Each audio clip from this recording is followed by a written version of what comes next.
আন্দোলন আন্দোলন আন্দোলন সারা বাংলাদেশে চারিদিকে এত সব আন্দোলন হচ্ছে যেটি এই বাংলাদেশের মানুষ আগে কখনোই দেখেনি। কেউ শাহবাগকে বলছে মামার বাড়ি, আবার কেউ এই আন্দোলনকে নিয়ে নানানমুখী উপহাস ঠাট্টা তামাশা করছে। 5ই আগস্টের পরে অন্তর্বর্তীকালীন সরকার গঠন হওয়ার পরে এই যে আন্দোলন শুরু হলো, সেই আন্দোলন কিন্তু এখনও চলছে, থেমে থেমে চলছে। আজকে 3টি গ্রুপ 3টি জায়গায় আন্দোলন করছে, তো কালকে বন্ধ থাকছে, পরশু আবার 2টি গ্রুপ আন্দোলন শুরু করেছে।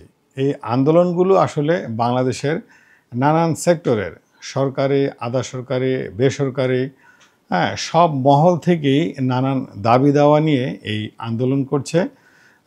দিনের পর দিন এই আন্দোলন অব্যাহত থাকছে, রাতে করছে, দিনে করছে, রাস্তা বন্ধ করে করছে এবং নাগরিক জীবনে একেবারে অতিষ্ঠ করার মতো আন্দোলনও গড়ে উঠছে এই বিগত সময়গুলোতে। এই নানানমুখী আন্দোলনের ফলে সাধারণ মানুষ যখন নগরে চলাচল করতে একেবারে নাবিশ্বাস হয়ে উঠেছে, তখন এই সাধারণ মানুষ বলছে এত আন্দোলন আর কোনোভাবেই সহ্য করা যাচ্ছে না, কোনোভাবেই নাগরিক জীবনে মেনে নেওয়া যাচ্ছে না।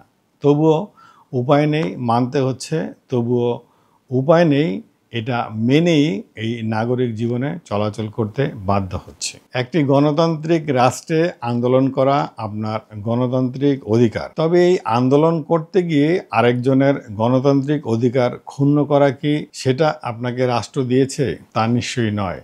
আপনাকে অবশ্যই মনে রাখতে হবে আপনার আন্দোলনের কারণে অন্য কারো নাগরিক অধিকার যাতে ক্ষুণ্ণ না হয়। কারণ আপনার আন্দোলন করা যেমন একটি গণতান্ত্রিক অধিকার, আবার এই গণতান্ত্রিক আন্দোলন করে আপনার অধিকার আদায় করার জন্য যদি আপনি আরেকজনের গণতান্ত্রিক অধিকার হরণ করেন, তবে সেটা কোনোভাবেই গণতান্ত্রিক হচ্ছে না।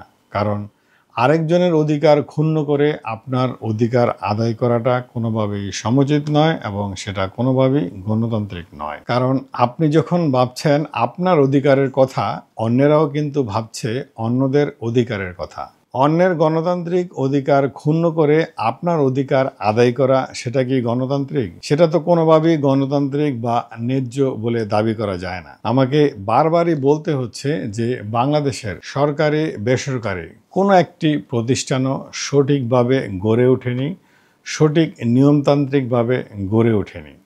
প্রত্যেক সেক্টরই আছে অনিয়ম, প্রত্যেক সেক্টরই আছে দুঃশাসন, প্রত্যেক সেক্টরই আছে শোষণ। ফলে গত আওয়ামী লীগ সরকারের আমলে এই ছোটোখাটো আন্দোলনগুলো করতে না পারলেও 5ই আগস্টের পরে বৈষম্য বিরোধী সরকারের দোহাই দিয়ে বৈষম্য বিরোধী আন্দোলনে যোগদান করেছে, সেই অধিকার থেকে এই নানান মহল এবং নানান সেক্টরের মানুষ নানান দাবি দাওয়া নিয়ে আন্দোলন করতে শুরু করে। এর মধ্যে রয়েছে আনসার, ছিল আর্ম পুলিশ ব্যাটালিয়ন, তারপরে আছে নার্স, এরপরে আছে ডাক্তার, তারপরে নানান সরকারি বেসরকারি কলেজ ইউনিভার্সিটির স্টুডেন্টদের নানান দাবি দেওয়া, অটো পাস করার দাবি দেওয়া। এর মধ্যে আছে নানান শিক্ষা প্রতিষ্ঠানের বিসি ও প্রধান শিক্ষককে অপসারণ, বেতন ভাতা বাড়ানো, নানান সুযোগ সুবিধা নিয়ে নানান মহল নানান সময়ে আন্দোলন করেই যাচ্ছে। এরই মধ্যে মাঝে মাঝে সংযুক্ত হচ্ছে বাংলাদেশের গার্মেন্টস সেক্টরের শ্রমিকরা। তারা বেতন পাচ্ছে না, বোনাস পাচ্ছে না এবং কম বেতন পাচ্ছে, সেই দাবি দাওয়া নিয়েও সময় সময় এই রাস্তাঘাট বন্ধ করে আন্দোলন শুরু করছে। এই সমস্ত আন্দোলনকারীদের একটি কথা, গত 15 বছরে আমরা এসব দাবি দাওয়া নিয়ে সরকারের কাছে আসতে পারিনি, সরকারের কাছে যেতে পারিনি। তাই এখন যখন আমাদের সুযোগ হয়েছে, এখন যখন মানবিক সরকার, এখন যখন বৈষম্য বিরোধী সরকার, এখন আমাদের আন্দোলন করে আমাদের দাবি দাওয়া আদায় করে নেওয়ার সময় এবং এখনই আমাদের দাবি দাওয়া আদায় করার একটি সুযোগ রয়ে গেছে। তবে আন্দোলনকারীদের উদ্দেশ্যে আমার একটি বক্তব্য, আপনি এই গণতান্ত্রিক রাষ্ট্রে গণতান্ত্রিকভাবে আন্দোলন করে আপনার অধিকার আদায় করতে গিয়ে আরেকজনের গণতান্ত্রিক অধিকার যখন আপনি ক্ষুণ্ণ করছেন, খর্ব করছেন, সেটি কোনোভাবেই আপনার এই আন্দোলনকে বৈধ বলা যাবে না।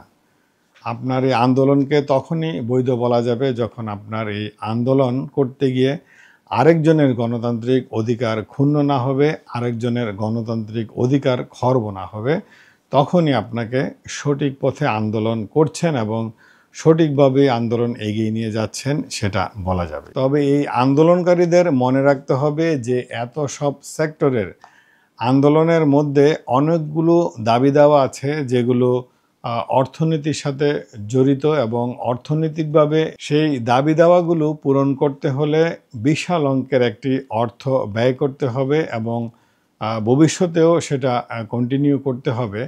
তো অ্যাট এ টাইম এই অল্প সময়ের মধ্যে এতগুলো আন্দোলনকারীদের এত দাবি দাওয়া এই সরকারের পক্ষে মেনে নেওয়া সম্ভব কিনা এবং এত টাকা যোগান দেওয়া একই সাথে সম্ভব কিনা সেই বিষয়টিও এই আন্দোলনকারীদের মনে রাখতে হবে এবং এর বাস্তবতা অনুভব করতে হবে, অনুধাবন করতে হবে এবং বুঝতে হবে। প্রান্তিক আলোচনা আজ এ পর্যন্তই। ভিডিও ভালো লাগলে, আলোচনা ভালো লাগলে কিছু সামাজিক কর্মকাণ্ড করা যেতেই পারে, যেমন লাইক, কমেন্ট, শেয়ার।